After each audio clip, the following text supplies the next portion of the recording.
प्रश्न है हमारे पास, एक आदमी स्थिर पानी में 11 किलोमीटर प्रति घंटे की रफ्तार से नाव चला सकता है। धारा 2 किलोमीटर प्रति घंटे की रफ्तार से चल रही है।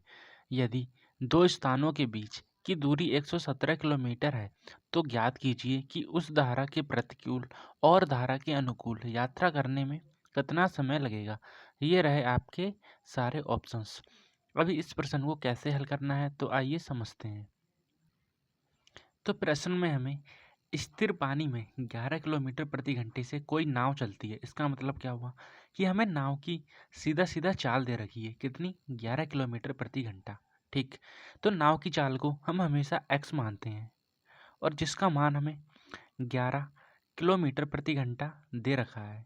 ठीक है, और वहीं जो धारा है वो 2 किलोमीटर प्रति घंटे की रफ्तार से चलती है, जिसे हम हमेशा y मानते हैं। ठीक, जिसका मान हमें 2 किलोमीटर प्रति घंटा दे रखा है। ठीक है, ये भी किलोमीटर प्रति घंटे में।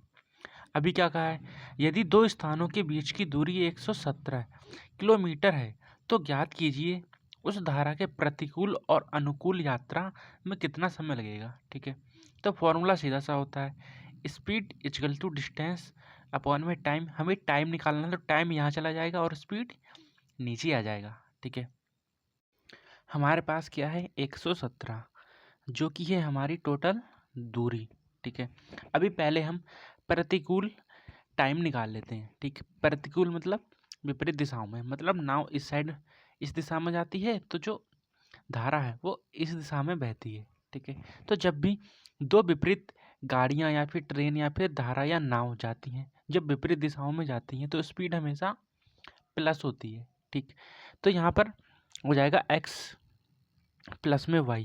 ठीक है, जिनका मान मैं यहाँ पर अब सीधा सीधा रख दूंगा, कितना, 11 और 2 13। ठीक है, यहाँ से हमें टाइम निकल जाएगा तो 13 निम्मा 127 होता है, यहाँ से 9 घंटे आ जाएंगे। ठीक है, ये हमारे पास प्रतिकूल टाइम आ गया। ठीक है, धारा वो नाव जब धारा के प्रतिकूल चलती है तो वो वाला टाइम हमारे पास आ गया।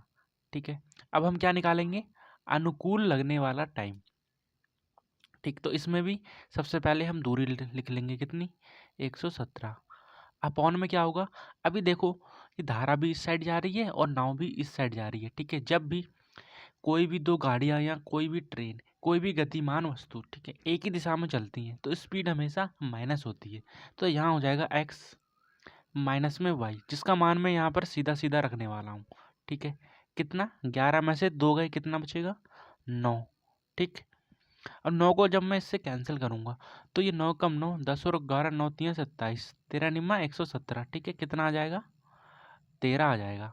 हमसे इसकी संयुक्त टाइम पूछा है शायद, इनको लगने वाला टाइम। ठीक है, तो इनको हम प्लस कर देंगे, तो 9 और जब 13 को मैं प्लस करूंगा तो मेरे पास कितना आएगा, 9 10 2 12, हासिल लगा 1, कितना, 22 आ जाएगा। ऑप्शन नंबर 4 हमारा राइट और करेक्ट आंसर हो जाएगा। ठीक है, प्रश्न बहुत ही सिंपल और सरल था।